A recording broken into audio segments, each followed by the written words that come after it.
आवश्यकता होती है। एक और बार एक मंदिर में भक्तों ने प्रभुपाद जी की पुस्तक में पढ़ा कि तुलसी की सेवा करनी चाहिए, तुलसी की सेवा करेंगे तो बड़ा भक्ति में लाभ होगा। तो ये भक्त लोग विदेश में चाइना टाउन चले गए तुलसी का पौधा खरीदने। तुलसी का पौधा तो था नहीं, किसी चीनी ने इनको चाइनीज बैम्बू बेच दिया तुलसी बोल के। अभी चाइनीज बैम्बू घर में लेकर के आ गए मंदिर में, उसमें पानी डाल रहे, प्रदक्षिणा कर रहे, यानी कहानी सब कुछ कर रहे। अब वो थोड़ा पानी डालने पे उसकी वृद्धि बड़ी तेजी से हो रही थी, इतना बढ़ गया वो पौधा छत तक पहुंच गया, चाइनीज बैम्बू। प्रभुपाद जी को इन लोगों ने पत्र लिखा कि प्रभुपाद जी हमारी तुलसी तो इतनी बढ़ गई, छत तक पहुंच गई। तो लगता है हमारी भक्ति बहुत अच्छी चल रही है। प्रभुपाद जी ने समझ गए कुछ तो गड़बड़ है। तो प्रभुपाद जी ने एक भक्त को बोला थोड़ा सर्वे करके आओ। बाद में पता लगा चाइनीज बैम्बू। कहने का अभिप्राय है यहाँ विश्वास की प्राधान्यता है कि एक शुद्ध भक्त के ऊपर विश्वास रख के एक चाइनीज बैम्बू को भी यदि पानी डाल रहे हैं उससे ही भक्ति की वृद्धि हो रही है। एक व्यक्ति जिसको पता ही नहीं है कि वो किसकी आराधना कर रहा है, वो भक्ति में इतना संलग्न है कि पूरा दिन रात भगवान की सेवा में दे रहा है। ये शुद्ध भक्तों का गुण होता है। वो पारसमणि है, ऐसे पारसमणि जो दूसरों को पारसमणि बनाते हैं। तो हम लोग ऐसे ही भक्तों के बारे में श्रीमद् भागवत से सीखते हैं, समझते हैं। ये बहुत ही विशेष उदाहरण है प्रचेतों का। ये प्रचेत 10 भाई एक साथ रहते, एक ही नाम से जाने जाते, और इनके पारस्परिक मैत्री से, संबंध से भगवान कैसे प्रसन्न होते हैं उसके विषय में हम लोग पढ़ेंगे। श्रीमद् भागवतम चतुर्थ स्कंद 30वां अध्याय 8वां श्लोक 438। श्री भगवान उवाच वरं वृणीध्वं भद्रं वो यूयं मे नृपनन्दन सौहार्देन पृथक् धर्मस् तुष्टोऽहं सौहृदेन वा। श्री भगवान उवाच वरं वृणीध्वं भद्रं वो यूयं मे नृपनन्दन सौहार्देन पृथक् धर्मस्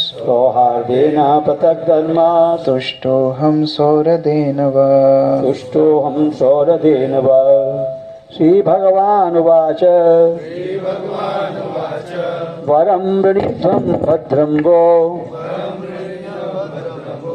यूयं मे नृपनन्दना सौरादेन पृथक् धर्मास् तुष्टोऽहं सौहृदेन वा। श्री भगवान उवाच वरं वृणीध्वं भद्रं वो यूयं वे नृपनन्दन सौहार्देनार्थ पृथक् धर्मस् तुष्टोऽहं सौहृदेन वा।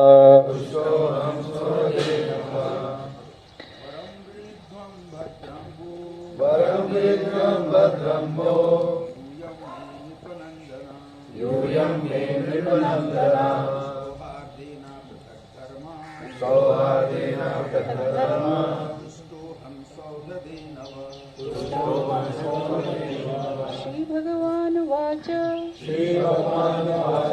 वरं वृणीध्वं भद्रेण वो यूयं मे नृपनन्दन सौहार्देन पृथक् धर्मस् तुष्टोऽहं सौहृदेन वा। अनुवाद श्रील प्रभुपाद जी के द्वारा। भगवान ने कहा, हे राजपुत्रों, मैं तुम लोगों के परस्पर मित्रतापूर्ण संबंधों से अत्यधिक प्रसन्न हूँ। तुम सभी एक ही कार्य भक्ति में लगे हो। मैं तुम लोगों की मित्रता से इतना अधिक प्रसन्न हूँ कि मैं तुम्हारा कल्याण चाहता हूँ। अब तुम जो वर चाहो मांग सकते हो। कोई एक जन तात्पर्य पढ़ सकते हैं?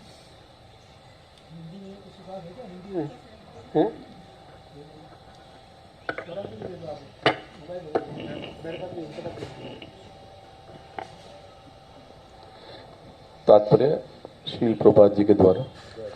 चूंकि राजा प्राचीन बहिर्षित के पुत्र मिलकर कृष्ण भक्ति कर रहे थे, अतः भगवान उनसे अत्यधिक प्रसन्न थे। राजा प्राचीन बहिर्षित के सभी पुत्र पृथक पृथक जीव थे, किंतु भगवान की भक्ति करने में वे सभी एक थे। परमेश्वर को प्रसन्न करने अथवा भक्ति करने के लिए जीवों में एकता का प्रयास वास्तविक एकता है। भौतिक जगत में ऐसी एकता संभव नहीं है। भले ही आधिकारिक रूप से लोग एकमत हो लें, किंतु उनके अलग अलग स्वार्थ होते हैं। उदाहरणार्थ, संयुक्त राष्ट्र संघ में सभी राष्ट्रों की अपनी अपनी विशिष्ट राष्ट्रीय आकांक्षाएं होती हैं, अतः उन्हें एकमत नहीं किया जा सकता। इस संसार में जीवों के बीच विविधता इतनी प्रबल है कि कृष्ण भावनामृत संघ में भी कभी कभी भिन्न मतों एवं विचारों तथा भौतिक स्वार्थों के प्रति झुकाव के कारण सदस्यों में विरोध पाया जाता है। वस्तुतः कृष्ण भक्ति में द्वैत नहीं रह सकता। वहाँ एकमात्र उद्देश्य है यथाशक्ति श्री कृष्ण की सेवा करना। यदि सेवा को लेकर कोई मतभेद होता है तो उसे आध्यात्मिक समझना चाहिए। जो भगवत भक्ति में लगे हुए हैं वे किसी भी परिस्थिति में विलग नहीं हो सकते। इससे भगवान अत्यंत प्रसन्न होते हैं और अपने भक्तों को कोई भी वर प्रदान करने के लिए तैयार रहते हैं। जैसा कि इस श्लोक में इंगित किया गया है, हम देख सकते हैं कि भगवान राजा प्राचीन बहिर्षित के सभी पुत्रों को वर देने के लिए तुरंत तैयार हो जाते हैं। हरे कृष्ण। यहाँ पर भगवान एक बहुत महत्वपूर्ण शिक्षा दे रहे हैं। कैसे भक्तों के बीच में यूनिटी, एक साथ चलने की जो भावना है, उससे भगवान अत्यधिक प्रसन्न होते हैं। हम लोग विश्व में देखते हैं, हर व्यक्ति अपने स्वयं को केंद्र बिंदु करके अपने जीवन को आगे बढ़ाना चाहता है, और जब पृथक पृथक केंद्र बिंदु होते हैं तो उनके बीच में स्पर्धा, उनके बीच में विरोध, उनके बीच में रंजिश हम आपस में देखते ही हैं। प्रभुपाद जी एक सरल उदाहरण देते हैं कि यदि आप तालाब में अलग अलग स्थान पे कुछ कंकड़ या पत्थर डालेंगे और उसकी जो वेव्स बनेंगी वो आपस में एक दूसरे को काट देंगी, लेकिन यदि एक ही स्थान पे डालेंगे तो उनकी वृद्धि होती जाएगी। भक्तों का समाज एक विश्व के लिए आदर्श समाज है। भक्तों को देख के विश्व सीखेगा कि जीवन कैसे जीना चाहिए। तो यदि हमारे आपस में संबंध बहुत मैत्रीपूर्ण होंगे तो हमारा प्रचार बहुत ही अच्छे से आगे बढ़ सकता है। यदि हमारे आपस में संबंध उतने मैत्रीपूर्ण नहीं होंगे तो विश्व देखेगा कि देखिए ये खुद ही खुश नहीं है तो हमें कैसे खुश करेंगे। कोई व्यक्ति को पहले एक छोटे एरिया का मिनिस्टर बनाया जाता है, मंत्री बनाया जाता है। वो जब वहाँ अच्छा काम करता है फिर उसको कोई राज्य का शायद इलेक्शन में जीतने का मौका मिले। जब वो राज्य अच्छे से चलाता है तो फिर शायद प्रधानमंत्री बनने के लिए उसको मौका मिल सकता है। व्यक्ति का विश्वास तब बढ़ता है जब वो उदाहरण देखता है। तो भक्तों का समाज उसी प्रकार से एक उदाहरण, एक आदर्श है। आपस में हमारी जितनी अच्छी संबंध होंगे, जितनी अच्छी मैत्री होगी, उससे भगवान अत्यधिक खुश होते हैं। वास्तविकता में सबसे बड़ी तपस्या यही है। सबसे बड़ी तपस्या चाय छोड़ना नहीं है, छोटा काम है। प्याई लहसुन छोड़ना नहीं है, सुबह उठना भी नहीं है। सबसे बड़ी तपस्या है सबको एक साथ में लेके चलना, कॉपरेशन। सबसे बड़ी तपस्या यही है। व्यक्ति वहीं पर मात खा जाता है। जितने बड़े हम होते जाते हैं, चाहे भौतिक स्तर में हो चाहे आध्यात्मिक स्तर में हो, दूसरे के साथ चलने में बड़ी कठिनाई आती है।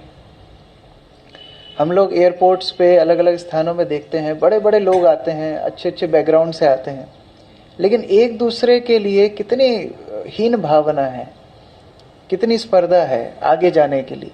बड़े बड़े लोग एयरपोर्ट में ऐसे भागते हैं जैसे उनकी सीट कोई और ले लेगा। वो तो जनरल डब्बा नहीं है, उनकी सीट उनके टिकट में है, लेकिन फिर भी दूसरे को स्थान देना, दूसरे को आगे बढ़ने के लिए मौका देना हमने सीखा ही नहीं।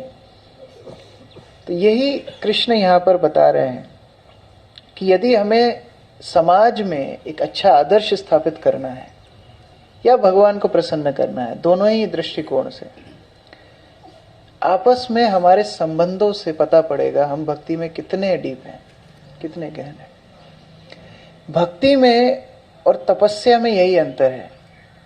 तपस्या करने से हृदय कठोर बन जाता है। व्यक्ति अकेला हिमालय की गुफाओं में तपस्या करता है, उसे किसी से मतलब नहीं होता है, या घर में भी कोई तपस्वी हो, योगी हो, उसके नियम उसके साथ चलते हैं, कठोर दृढ़ता। भक्त भी दृढ़ होता है, लेकिन भक्त सबके साथ चलने में ज्यादा आनंद महसूस करता है। दो तरह की बात है, एक है वीक, कमजोर। कमजोर व्यक्ति कौन होता है? जो किसी सिद्धांत पे अडिग नहीं रह सकता। ऐसे व्यक्ति को हम सहजिया बोलते हैं। सहज रूप में ये सिद्धांतों को लेता है, सहज, ज्यादा सीरियसली नहीं लेता है, वो कमजोर है। लेकिन सख्त नहीं है, सख्त नहीं है, स्ट्रांग नहीं है, मजबूत नहीं है। भक्त कोमल भी होता है और दृढ़ता भी होती है। जैसे प्रहलाद 5 वर्ष का बालक है, दृढ़ है, भक्ति करेगा ही करेगा, लेकिन पिता को भी सम्मान से बात कर रहा है, आप असुरों में श्रेष्ठ हैं। कोई डॉन का बच्चा हो तो यही बोलेगा ना, आप सारे डॉन के एकदम सुपर डॉन है ना। तो उस तरह प्रहलाद महाराज बड़े सम्मान से पिता से बात कर रहे हैं, लेकिन उनके बताए हुए गलत रास्ते पे भी नहीं चल रहे हैं। तो भक्त कमजोर नहीं होते हैं, लेकिन भक्त कठोर भी नहीं होते हैं। फर्म बट सॉफ्ट, स्ट्रांग है वो, भक्ति में बड़े दृढ़ता से चलते हैं, लेकिन कठोर नहीं है। तो उस तरह भक्ति जीवन में हमें प्रयास करना चाहिए कि हर स्तर के भक्त के साथ हमारा संबंध प्रीतिमय हो। कई बार हम वरिष्ठ भक्तों से बहुत प्रीतिमय संबंध रखने का प्रयास करते हैं, जब तक ज्यादा उधर से रोक टोक ना हो, लेकिन जब वो होने लगती है तो फिर इस तरह बच्चों के साथ भी होता है। जब टीनेज में आते हैं तो माता पिता की रोक टोक अच्छी नहीं लगती, लेकिन जब थोड़े मैच्योर हो जाते हैं तब समझ में आता है जो कुछ हमें माता पिता ने दिया वो हमारे कल्याण के लिए है। उसी प्रकार साथ के भक्तों के साथ स्पर्धा होती है। अच्छा, हम दोनों साथ में भक्ति में आए थे, ये तो प्रवचन देते हैं, हमें प्रवचन के लिए कोई पूछता ही नहीं। तो ये स्पर्धा अच्छी स्पर्धा नहीं है। We become valuable by valuable service. Srimad Bhakticharu Swami Maharaj ने ये बोला था। व्यास पूजा का समय था, एक भक्त ने प्रश्न पूछा था कि देखिए मुझे तो कोई ध्यान नहीं देता है, मैं इतने साल से भक्ति में चल रहा हूँ, मुझे कोई पूछता नहीं है। तो गुरुमा ने ये स्टेटमेंट बोला था, we become valuable by valuable service. हम अपने आप से पूछें कि हम कृष्ण के लिए कितनी सेवा कर रहे हैं, हम समाज में कृष्ण भक्ति प्रचार करने के लिए कितना समय दे रहे हैं। उसके कारण भक्त लोग हमें उतनी प्राधान्यता देंगे। जो जितना, ये यथामाम प्रपद्यते, कृष्ण का सिद्धांत गीता में है, जो जैसा कृष्ण के प्रति भाव रखता है कृष्ण वैसे ही आदान प्रदान करते हैं। The way one approaches Krishna, Krishna reciprocates in the same proportion. ये कृष्ण का नियम है। तो भक्तों के समाज में यदि किसी को मान सम्मान की प्रत्याशा भी हो, जैसे नहीं होना चाहिए, लेकिन हो भी, तो वो स्वयं से प्रश्न पूछे कि उसका योगदान कितना है कृष्ण की सेवा के लिए। हनुमान को रामचंद्र गले से लगाते हैं, बाकी लोगों को नहीं लगाते हैं। क्यों? हनुमान जो कार्य करके आए हैं, हनुमान जिस तरह की शरणागति दिखा रहे हैं, शायद दूसरों के अंदर वो नहीं थी। तो भगवान सबसे समान प्रेम करते हैं, लेकिन जो ज्यादा शरणागत है उसको कुछ तो ज्यादा देना ही चाहिए। सबको इक्वल प्रसाद बढ़ता है प्रोग्राम के बाद, लेकिन मान लीजिए किसी ने बुक डिस्ट्रीब्यूशन में टॉप किया तो फिर उसको एक अलग से एक डब्बा, कोई प्राइज, कोई उपहार हम देते हैं। तो उस तरह बोनस मार्क्स के लिए, extra marks for good hand writing, इसका पेंसिल का ऐड आता था। तो उसी प्रकार से हम लोगों को यदि भक्ति में एक्स्ट्रा मार्क्स चाहिए, बोनस मार्क्स चाहिए, तो ये सिद्धांतों को अपने जीवन में अपनाना ही पड़ेगा। और एक सिंपल सी बात है, यदि हम एक छोटे समाज में भक्तों के, मान लीजिए यहाँ पर अभी कितने भक्त हैं, 80-100 भक्त हो सकते हैं, अगर इतने भक्तों के बीच में यदि हम ठीक से नहीं रह पा रहे हैं, तो जो भगवान का चिन्मय धाम है वहां सभी भक्त हैं, वहां कैसे हम एडजस्ट करेंगे, है ना। हम छोटे भक्तों के समाज में यदि हमारी प्रीतिमय संबंध नहीं हो पा रहे हैं, 4 लोगों का परिवार यदि खुश नहीं है, तो वो ज्वाइंट फैमिली होती तो कैसा तांडव होता है। तो उसी प्रकार से अभी यदि हमारे इस भक्तों के समूह में प्रीतिमय संबंध ज्यादा नहीं बढ़ेंगे, हम जब भगवत धाम पहुंच जाएंगे वहां भी गड़बड़ करेंगे।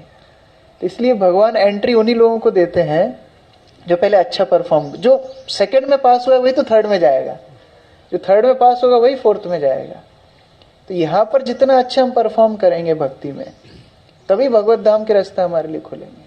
तो भगवान यही प्रचेताओं को बोल रहे हैं कि आपने इतना अच्छा प्रीतिमय संबंध दिखाया, मैं बहुत खुश हूं, और आप मांगिए आपको क्या चाहिए। तो उस तरह हम भगवान के निर्देशों से और श्री चैतन्य महाप्रभु के जीवन से भी देखते हैं कैसे हर स्तर के भक्त के साथ, परमानंद पुरी, ब्रह्मानंद भारती चैतन्य महाप्रभु से बड़े थे। एक भी चैतन्य चरितामृत में इस तरह उल्लेख नहीं है कि उनकी उपस्थिति में उनको छोड़ के चैतन्य महाप्रभु ने प्रसाद ले लिया हो। एक भी ऐसा वर्णन नहीं है। पहले उनको बुलाते, उनको बिठाते, उनको खिलाते।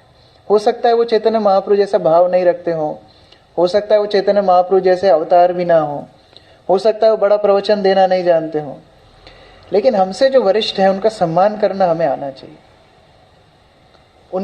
उनकी उपस्थिति ही हमारी कृष्ण भावनामृत के लिए बहुत सहायक है। जब वो नहीं रहते हैं तब समझ में आता है। वरिष्ठ भक्त साथ में है इसलिए हम संरक्षित हैं।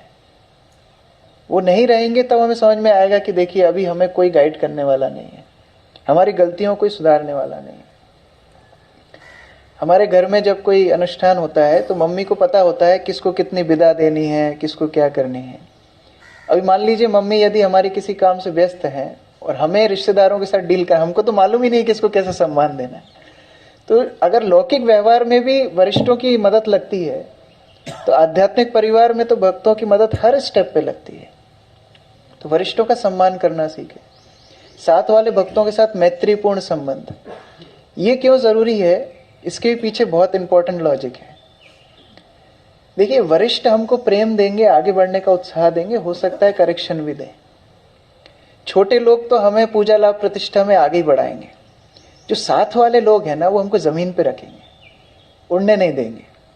मान लो आपने बहुत भयंकर ताबड़तोड़ कीर्तन किया और आपको लगने लगा कि आप दुनिया के सबसे बड़े कीर्तनिया हैं, आपका दोस्त ही होगा वो जो बोलेगा कि ज्यादा मत उड़ो, आ जाओ नीचे, वही आपको बताएगा। इसलिए मैत्री संबंध भी जरूरी है। जो हमारे से सामान्य है, भक्ति में जो एक ही स्तर पे हैं, लगभग साथ में भक्ति में आए, 16 माला साथ में जब की, एक साथ दीक्षा मिली, या भक्ति में जो एक ही समान की सजातिया उस तरह भाव रखते हैं, उनके साथ मैत्री से हमारा ही फायदा है। वो अहंकार को बढ़ने नहीं देंगे। और जो हमसे छोटे हैं उनको स्नेह देना, उनको आगे बढ़ाना, खुद पकड़ के नहीं रखना, धृतराष्ट्र नहीं बनना। धृत मतलब पकड़ के, राष्ट्र को पकड़ के रखा है। जब पांडु के जाने के बाद धृतराष्ट्र को टेम्परेरी राजा बनाया, स्टैंडिंग किंग, मुकुट साथ में लेके सोता था, कहीं रात में कोई ले जाए नहीं। इतनी भय है अंदर, इतनी इनसिक्योरिटी है कि कोई ले जाए नहीं। इनसिक्योरिटी क्यों आती है? ये कायरता की निशानी है। धृतराष्ट्र, राष्ट्र का एक और अर्थ होता है, ये संसार एक राष्ट्र है, संसार के प्रति आसक्ति। हमें हमेशा पैकिंग मोड में रहना चाहिए। जैसे हम यहाँ सूरत 3 दिन के लिए आए, हमने बैग उतना ही खोला है जितना जरूरी है, फिर बाद में उसमें रखते जा रहे हैं कि मालूम है जाना है। उसी तरह भौतिक संसार से जाना है, यहाँ ज्यादा विस्तार करने से कोई फायदा नहीं है। तो पैकिंग मोड में हमेशा रहना चाहिए। एक बार एक व्यक्ति, उसके पड़ोसी के पास गाय थी, तो पड़ोसी कुछ दिन के लिए बाहर जा रहा था, तो वो गाय दे करके गया कि आप कुछ दिन हमारी गाय का ध्यान रखिए। तो इनकी पत्नी बड़ी खुश हो गई, क्योंकि ये गाय दूध देती थी रोज। अब बाहर से दूध खरीद के लाओ, उसमें भी गारंटी नहीं है, तो घर का खुद का गाय का दूध मिलेगा। पति ने बोला आप देख रेख कीजिए, लेकिन ये गाय का दूध दूसरे को बांट दीजिए। तो पत्नी को बड़ा गुस्सा आया, बोले पहले ही तुम फालतू आलतू ये सब काम करते हो, अभी तुम्हारी बुद्धि भी नहीं चल रही है। गाय हम पालेंगे, भूसा हम खिलाएंगे, गोबर हम साफ करेंगे, फिर दूध हम क्यों नहीं पिएंगे? कारण है गाय आपकी नहीं है। जब 10 दिन बाद वो पड़ोसी दोबारा आएगा गाय देना होगा, तो आपको दुख होगा देने में। इसलिए फैसिलिटीज लेने में ये रिस्क है, अटैचमेंट हो जाता है। तो ज्यादा फैसिलिटी किसी से सेवा लेने में हम कृतज्ञ हो जाते हैं, इसलिए सेवा ज्यादा नहीं लेना चाहिए, आसक्ति बढ़ जाती है। तो भौतिक संसार में हम रह रहे हैं, इस भावना से रहे कि हम क्या दे सकते हैं। ज्यादा लोगों से लेने में दिक्कत क्या है, आसक्ति बढ़ जाएगी। जब छोड़ने का समय आएगा तो उतना ही दुख होगा, बहुत दुख होता है। बूढ़े बूढ़े लोग जिनके जीवन में अभी कोई आशा नहीं बची है, हम बोलते हैं चलित भाषा में कब्र में पैर लटके हैं, ऐसे व्यक्ति को भी इतनी आसक्ति है, वो घर बार नहीं छोड़ पाता है। उसको भी बोलो, प्रभुपाद जी बोलते थे अपने प्रवचन में, उसको बोलो चैंट चैंट चैंट, बोलेगा कांट कांट कांट। 3 बार कृष्णा कृष्णा कृष्णा नहीं बोलेगा, बोलेगा मैं नहीं कर सकता हूं। इतनी आसक्ति बुढ़ापे तक रहती है। इसलिए अभी से देना शुरू करना चाहिए।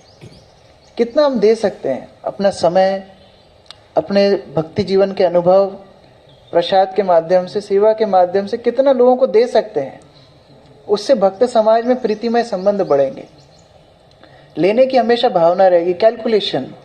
हमारी शादी में इसने इतने लिफाफा दिया था तो लिख के रखो, लोग लिस्ट मेंटेन करते हैं। इसने हमें ये गिफ्ट दी थी, उसके अनुसार हम भी, ज्यादा नहीं चला जाए, थोड़ा हमारा लॉस हो जाएगा। ज्यादा से ज्यादा देने की भावना, उससे हमें धृतराष्ट्र रूपी मानसिकता से बाहर निकलना है। यदि किसी को संशोधन भी दें तो बड़ा सोच समझ के दें, क्योंकि कोई भी व्यक्ति फीडबैक पसंद नहीं करता।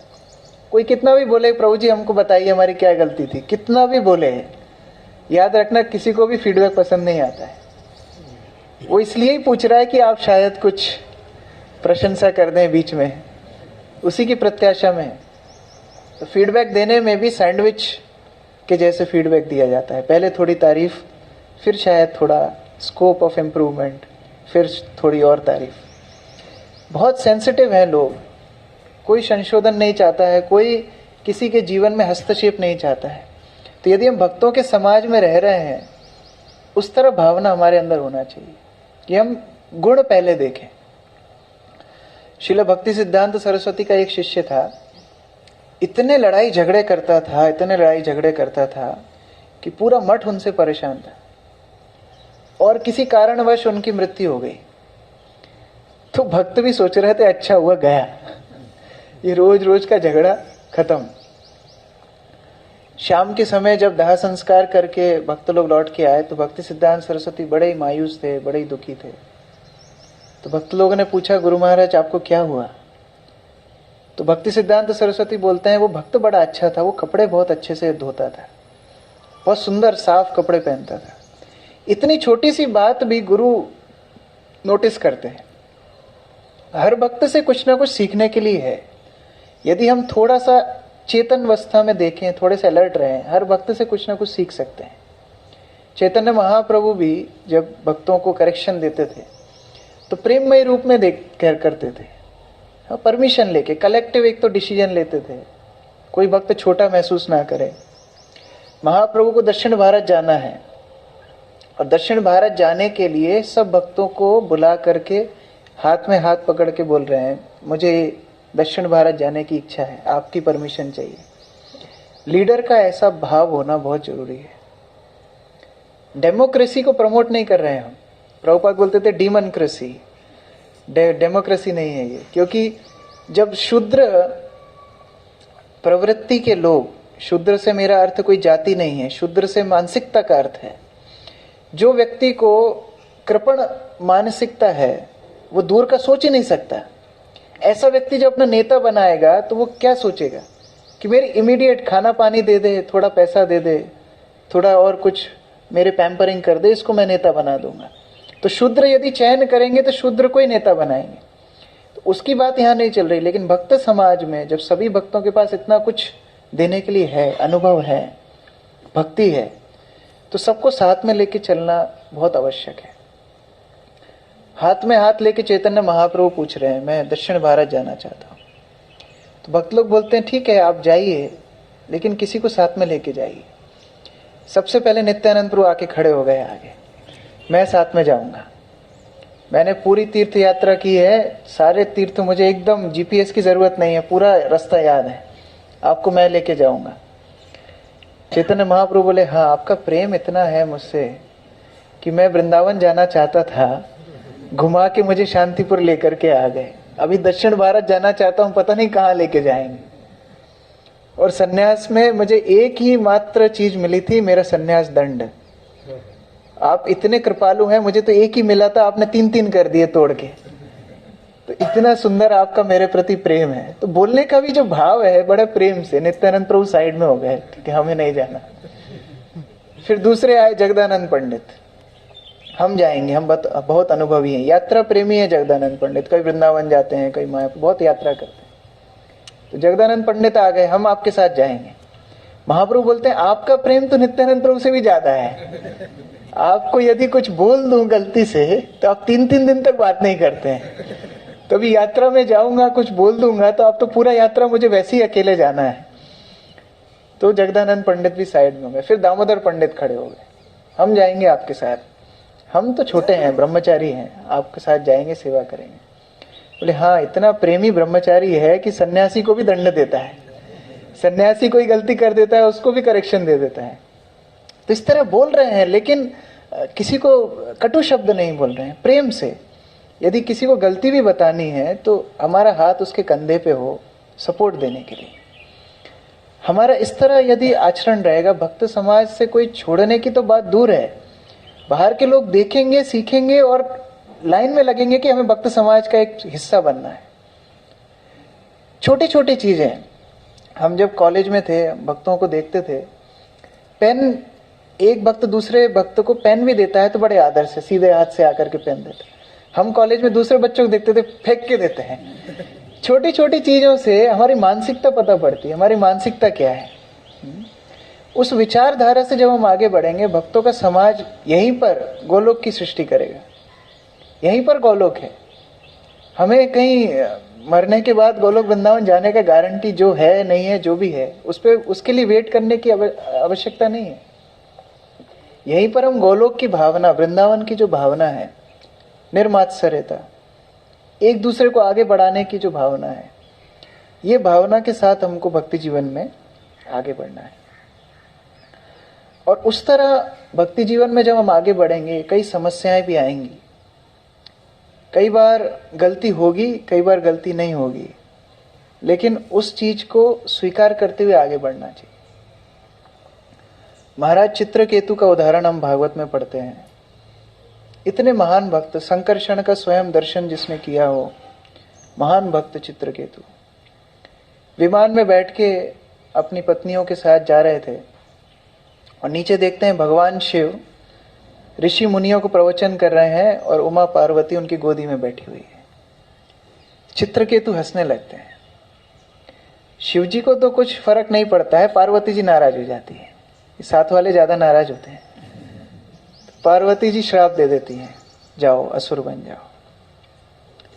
गलती इतनी बड़ी नहीं है, गुरु भाइयों के बीच में मजाक मस्ती चलता है। संकर्षण के ही उपासक हैं भगवान शिव, संकर्षण के ही उपासक हैं चित्रकेतु। गुरु भाइयों के बीच में इस तरह मजाक मस्ती चलता है।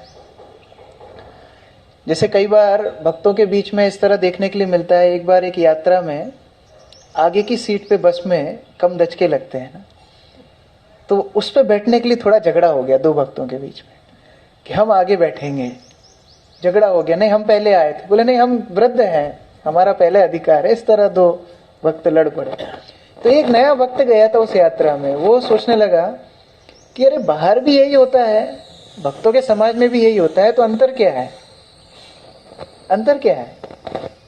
बड़े मलिन मन से बैठा था यात्रा में, बस पहुंची, बस से उतरा, बस से जब उतरा तो देखा जो दो भक्त बाद पहले लड़ रहे थे वो अभी गले मिल के एक दूसरे के पैर छूने का प्रयास कर रहे हैं, प्रभु जी माफ कर दो माफ कर दो। तो बोलते हैं हाँ, पहले का सीन बाहर भी होता है, भक्तों में भी होता है, लेकिन बाद का सीन केवल भक्त समाज में होता है। गलती करना गलत बात नहीं है, लेकिन हम गलती को कितना जल्दी सुधारते हैं इससे हमारी महानता पता पड़ती है। कितना जल्दी हम अपनी गलती को सुधारते हैं। चित्रकेतु ने गलती की और गलती करने के बाद जब श्राप मिला तो उसको बड़े कृतज्ञता से स्वीकार भी किया। नारायण परा सर्वे न कुतश्चन बिभ्यति। उनको कोई भय नहीं है। भक्त लोग कहीं भी जाएं, किसी भी स्थान में जाएं, उनके लिए सब बराबर है। अपि तुल्यार्थ दर्शनम। इसलिए चित्रकेतु महाराज को कोई समस्या नहीं थी। परीक्षित महाराज, हम सभी कथा जानते हैं, भागवत प्रथम स्कंद में समीक ऋषि के गले में सांप डाल के आ जाते हैं। जो राजमहल में आते हैं उसी समय उनके हृदय में बड़ा लेमेंटेशन, क्या बोलते हैं लेमेंटेशन हिंदी में, शोक, पछतावा। उनको बहुत पछतावा हो रहा था हृदय में कि मैंने गलत काम किया है। तब तक तो श्रृंगी के श्राप की खबर भी नहीं मिली थी, उसके पहले ही पश्चाताप हो रहा था। तो प्रभुपाद जी तात्पर्य में लिखते हैं ये पश्चाताप एक पायस सोल, एक धार्मिक आत्मा के ही हृदय में आ सकती है। हर किसी के हृदय में पश्चाताप भी नहीं होता है। गलती करके भी नहीं मानते हैं लोग, बताने पर भी नहीं मानते हैं लोग। तो यदि हम धार्मिक हैं, यदि हम आध्यात्मिक मार्ग में हैं, पवित्र मार्ग में हैं, पवित्र आत्मा के ही हृदय में इस तरह पश्चाताप आता है। तो परीक्षित महाराज पहले से ही तैयार थे कि अब जो भी आ जाए हम तैयार हैं। तब फिर जब श्रृंगी का श्राप आया तो बड़े हंसते हुए स्वीकार कर लिया। तो उस तरह हमें तैयार होना चाहिए कि ये भौतिक जगत में कुछ ना कुछ परेशानी, कुछ ना कुछ ऊपर नीचे होने ही वाला है। और देखिए जब हम बाहर के समाज में थे तो कुछ प्लस माइनस होता था, वो किससे होता था? बाहर के लोगों के साथ होता था।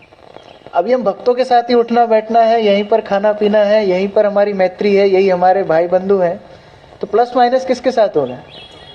भक्तों के साथ ही होगा। तो इसलिए हमें उस अवस्था में पहुंचना है जहां हम अपनी गलती को स्वीकार कर सकें। कई बार अपनी गलती को मानने से हम और ज्यादा महान बनते हैं। जो झुक जाता है वो विनम्र होता है। जिस पेड़ में फल होते हैं वो झुकता है। विद्या ददाति विनयम, भगवान श्री कृष्ण बलराम को बोलते हैं दशम स्कंद में। वन में जाते हैं, भगवान बोलते देखो देखो दाऊ जी, ये जो वृक्ष है इतने महान है, इनमें जब फल लगते हैं तो ये झुक जाते हैं, इनसे सीखना चाहिए। तो भगवान कृष्ण उन वृक्षों की प्रशंसा कर रहे हैं जो झुके हैं। यहाँ पर कृष्ण उन भक्तों की प्रशंसा कर रहे हैं जिनने मैत्रीमय संबंध रखे। तो उस तरह हमें भक्ति जीवन में प्रयास करना चाहिए कि हम लोग भक्तों के समाज में अपनी गलती को माने। दूसरा पक्ष है, अगर वो गलती करें तो जब हम भक्ति जीवन में आते हैं ना, तो हम अपना एक कैसल ऑफ इमेजिनेशन, एक हमारी जो अपेक्षाओं का महल बनाते हैं कि अरे यहाँ तो सब शुद्ध है, यहाँ तो सब पवित्र है। आम का ही पेड़ है लेकिन कोई कच्चा आम है, कोई पक्का आम है। अभी वो समय लेगा, पक्का होने में समय लेगा। मान लीजिए कोई 2-4 लोग कुंभ मेला में एक साथ नहा रहे हैं और नहाते नहाते एक जन दूसरे जन को बोल रहा है, अरे अरे तुम्हारे कंधे पे मिट्टी लगी है, क्या गंदे हो रहे हो तुम। दूसरा बोल रहा है, नहीं नहीं तुम्हारे सिर पे मिट्टी लगी है। कोई बोल रहा नहीं तुम्हारे यहाँ पर साबुन छूट गया है। चौथा बोल रहा है, अरे हम चारों नहा ही तो रहे ना, नहाने की प्रक्रिया अभी पूरी नहीं हुई है। अभी नहाते नहाते यदि कुछ गंदगी लगी है उसको साफ करने का अवसर आ रहा है। हम पूरा जब डुबकी लगाएंगे तो सब कुछ धुल जाएगा। उसी प्रकार से भक्ति जीवन में अभी हम सब लोग, हरे कृष्णा, पवित्र होने के लिए प्रयास कर रहे हैं। अभी इसी के बीच में हम एक दूसरे के दोष दिखाएं, देखो देखो कितनी काम वासना है इसके अंदर, कितना क्रोध करता है ये, कितना दूसरों को क्रिटिसाइज करता है। अभी प्रोसेस में है। शुद्ध भक्त गोलोक वृंदावन नहीं पहुंच गए अभी। पहले के जमाने में भक्ति करना हो तो बड़ा व्यक्ति के अंदर से स्फूर्ति आनी पड़ती थी। लोग ढूंढने के लिए निकलते थे साधु को, गुरु को, भागवत पढ़ने के लिए। अभी तो ऐसा नहीं है। प्रभुपाद जी ने ऐसी झाड़ू लगाई है कि झाड़ू लगाते ना, कभी मानो कुछ नथ या कोई कान की बाली माताओं गिर जाती है, ऐसे स्थान में हाथ नहीं पहुंचता, माताएं झाड़ू से निकालती हैं। जब झाड़ू से निकालती हैं तो नथ तो आती है, उसके साथ धूल, मिट्टी, कचरा जो पहले का जो साफ नहीं हुआ वो भी साथ में आ जाता है। तो प्रभुपाद जी ने ऐसी झाड़ू लगाई है दुनिया में, तो कुछ शुद्ध लोग भी आए हैं, कुछ कचरा लोग भी आए हैं, लेकिन गारंटी ये है कि सब शुद्ध हो जाएंगे। समय देना पड़ेगा हमको, एक दूसरे को समय देना है, अपने आप को समय देना है। उस स्थिति, उस मानसिकता के साथ जब हम आगे बढ़ेंगे, भक्त समाज में बड़ा आनंद प्राप्त होगा। हम एक दूसरे को बढ़ाने में मदद करें। मान लीजिए कोई व्यक्ति हॉस्पिटल में आता है, बहुत क्रिटिकल केस है, open heart surgery. Open heart surgery ICU में चल रही है और डॉक्टर, नर्स और कंपाउंडर आपस में लड़ पड़े तो क्या होगा उस व्यक्ति का? वो तो बेचारा, उसका हार्ट खुला हुआ है, वो उसके पास कुछ ही मिनट है जिसके बीच में इनको सब कार्य करना है, और सब आपस में लड़ पड़े उनके बीच में। वो सिस्टर बोलती है आपके हाथ में मैं कैंची क्यों दूंगी, मैं काटूंगी, तो गड़बड़ हो जाएगी। इसी तरह भक्तों के समाज में सबका अपना अपना रोल है, सबको अपना अपना कार्य करना है। जरूरी नहीं हर व्यक्ति कैंची चलाए, सहायता करना भी एक अंग है। गाड़ी में अलग अलग पार्ट्स गाड़ी चलाते हैं, ऐसा नहीं है केवल टायर की महानता है या गियर की महानता है या इंजन की महानता है। हाँ, इंजन में खर्चा ज्यादा होता है, हो सकता है टायर में हवा भरने में कम खर्चा हो, तो अलग अलग स्तर पे भक्त काम कर सकते हैं। लेकिन भक्त समूह एक यूनिट है। उस यूनिट के हिसाब से, जैसे फुटबॉल खेलते हैं, गोलची बोले मैं इधर क्यों खड़ा रहूंगा, मैं भी बाहर जाके, अगर वो अपना स्थान छोड़ के जाएगा तब तक दूसरी टीम गोल कर देगी। तो हर व्यक्ति का अपना स्थान है, अपना स्थान समझते हुए भक्तों के समाज में सेवा करनी चाहिए। उससे हम कॉपरेशन को बहुत अच्छे से आपस में निभा सकते हैं। इसमें सबसे बड़ी समस्या जो आती है, सेंस ऑफ एंटाइटलमेंट। हमारी इच्छा होती है कि हम भी कुछ पद रखें, हमारा भी कुछ अधिकार हो। मैं जब पुणे में पढ़ाई करने गया था, हम लोग भक्तों के साथ ही रहते थे वॉइस में, तो पहले दिन जब मैं वॉइस में आया तो मैंने नोटिस बोर्ड पे एक अनाउंसमेंट देखी। उधर एक नया नोटिस लगा था, our new notice board in-charge is Kartik. मेरा नाम कार्तिक था पहले। तो मैंने कहा ये क्या होता है नोटिस बोर्ड इंचार्ज? तो मैंने पूछा उधर के इंचार्ज से कि ये क्या नई पोस्ट है, नोटिस बोर्ड? नोटिस बोर्ड कोई भी नोटिस लगा सकता है। बोले नहीं नहीं, यहाँ 40 लोग हैं, सबको एक एक पोस्ट देना पड़ता है, तब सब खुश रहते हैं। तो ये जो सेंस ऑफ एंटाइटलमेंट है कि नहीं हमें भी कुछ अधिकार होना चाहिए, हमारा भी कुछ हक होना चाहिए, ये बहुत भक्ति का विरोधाभास है। क्योंकि चैतन्य महाप्रभु बोलते हैं, न हम विप्रो न ज नरपति न वैश्यो न शूद्रो न हम वर्णी च न गृहपति वनस्थो यतिर्वा किंतु प्रोद्यान निखिल परमानंद पूर्णामृताब्धिर गोपीर भरतुर पद कमलयोर दास दासानुदासा। मैं क्षत्रिय नहीं हूं, मालूम है आप तो ब्राह्मण है। नहीं नहीं नहीं, मैं ब्राह्मण भी नहीं हूं, मैं वैश्य भी नहीं हूं, मैं शूद्र भी नहीं हूं। हाँ ठीक है, आप सन्यासी है ना? नहीं नहीं, मैं सन्यासी भी नहीं हूं, मैं गृहस्थ नहीं हूं, मैं वनप्रस्थ नहीं हूं, मैं ब्रह्मचारी नहीं हूं। मैं कौन हूं? गोपी भरतुर पद कमलयोर दास दासानुदास। जो जितना बड़ा भक्त बनता है उतना बड़ा दास बनता है। Higher you go, higher service you take.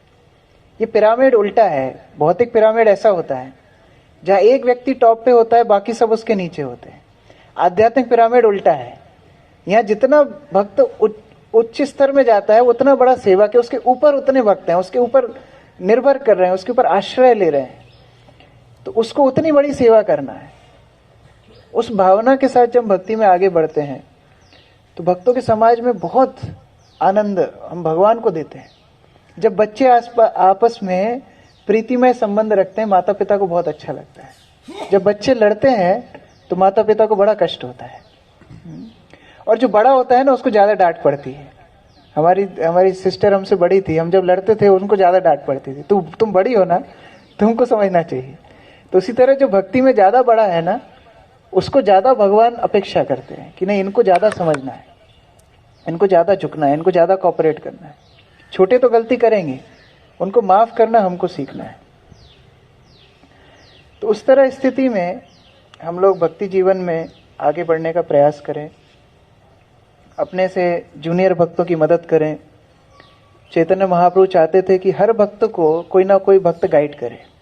जब रघुनाथ दास आए पुरी में, चैतन्य महाप्रभु उनको स्वरूप के हाथ में दे दिए, स्वरूप एरे रघु, स्वरूप दामोदर, आप इनकी टेक केयर कीजिए। वसुदेव दत्त जो स्वयं प्रहलाद के अवतार हैं, उनसे चैतन्य महाप्रभु ने एक दिन पूछा, आपके पास जो कुछ धन आता है आप दान कर देते हो, घर बार कैसे चलाते हो? बोला ना, हमको टेंशन नहीं है, हम तो सब आपके नाम से चल रहे हैं, हमारा कुछ होगा आपका ही नाम खराब होगा। चैतन्य महाप्रभु बोले, तो बहुत भयानक व्यक्ति है। तो उन्होंने शिवानंद सेन को बुलाया। शिवानंद सेन बड़े ही एक्सपर्ट मैनेजर थे, जो भक्तों को मायापुर से यात्रा लीड करके लाते थे, सारी व्यवस्थाएं करते थे। चैतन्य महाप्रभु बोलते हैं, ये वसुदेव दत्त का घर चलाने की जिम्मेदारी आपकी है, ये ज्यादा बाबा है, इसका घर चलाना आपकी जिम्मेदारी है। तो हर भक्त को गाइडेंस देने का चैतन्य महाप्रभु का मूड था। तो जो हमसे छोटे हैं, भक्ति में नए हैं, हमको अपनी तरफ से आगे बढ़ के उनको हेल्प करना चाहिए।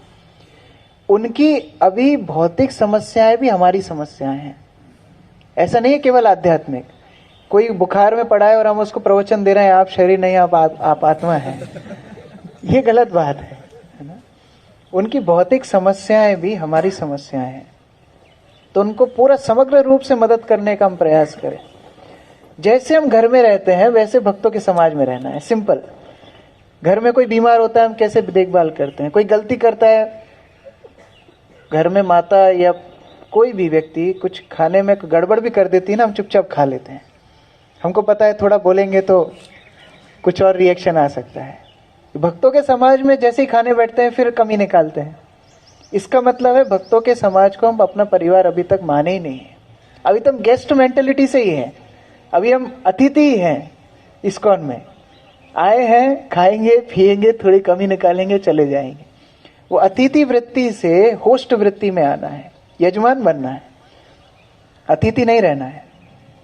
प्रभुपाद जी अपेक्षा करते थे, थोड़ा सा कोई जिम्मेदारी लेना चाहता था, प्रभुपाद उसको इंचार्ज बना देते थे। मायापुर में एक बार प्रभुपाद बैठे थे भक्तों के साथ, एक 17 साल का लड़का हाथ में पृथ्वी का ग्लोब लेके भाग रहा था, और सन्यासियों के साथ प्रभुपाद बैठे थे, वहां घुसने की चेष्टा कर रहा था।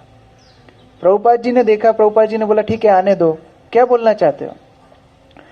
बोलता है, प्रभुपाद आप बताइए, ये पूरे विश्व में आपका सेंटर कहाँ नहीं है, मैं वहां जाऊंगा प्रचार करने के लिए। 17 साल का लड़का। प्रभुपाद जी बोलते हैं, अफ्रीका में हमारा प्रचार अभी नहीं है, तो मैं तुमको अफ्रीका प्रीचिंग का इंचार्ज बनाता हूं। और ये ब्रह्मानंद स्वामी, वो सबसे मोटे तगड़े लंबे स्वामी, सबसे ज्यादा प्रभुपाद जी के साथ फोटो में है। प्रभुपाद जी ने उनको इनका असिस्टेंट बनाया, तुम जाओ इनके असिस्टेंट बनो, अफ्रीका में प्रचार करना। तो एम्पावरमेंट देना, भक्तों को एम्पावरमेंट देना बहुत जरूरी है। हम सारा काम खुद हमेशा करते रहेंगे तो कोई ग्रो नहीं कर पाएगा। दूसरों को आगे बढ़ाने का प्रयास करें। हो सकता है सारा काम आपको ही करना पड़े। हम जब बहुत छोटे थे, एक दिन जिद्दी करने लगे, हमको बाइक चलाना है, तो पिताजी ने टंकी पे बिठा दिया, बोले दोनों हाथ पकड़ लो, और अभी वही सब कर रहे हैं, नीचे से ब्रेक का, जो भी गियर का। हमको लग रहा है हम बाइक चला रहे हैं। तो वो फीलिंग जो होती है ना, वो भक्ति में आगे बढ़ाती है। कभी कभी आप ही सब काम कर रहे हैं, लेकिन नाम है उसका, इंचार्ज है वो, आपको सब संभालना है। उसको भी पता है, बाकी लोगों को भी पता है कि प्रभु जी को ही सब करना पड़ेगा, लेकिन इस तरह उत्साह देना भी जरूरी है। तो इस तरह निर्मत्सरता की ये भक्ति पंथा है, जब हम किसी को भी छोड़ते नहीं हैं, एक दूसरे को आगे बढ़ाने का प्रयास करते हैं। प्रभुपाद जी उससे बहुत खुश होते हैं। प्रभुपाद जी के आखिरी निर्देश यही था, your love will be shown to me, your love for me will be shown by how you cooperate among each other after I am gone. मेरे जाने के बाद जिस तरह आप आपस में प्रीतिमय संबंध रखते हैं, कॉपरेशन करते हैं, उससे पता पड़ेगा कि आप मुझसे कितना प्रेम करते हैं।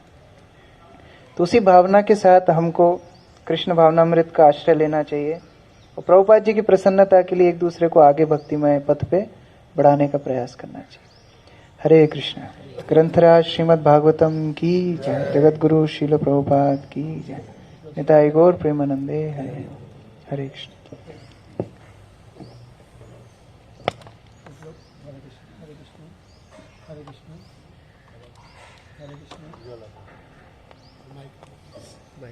हरे कृष्ण। हो गया। अभी कुछ लोग शेयर करेंगे किस किस को कौन सा पॉइंट बहुत अच्छा लगा, क्योंकि this is very very inspiring class जिसमें हमारे बहुत से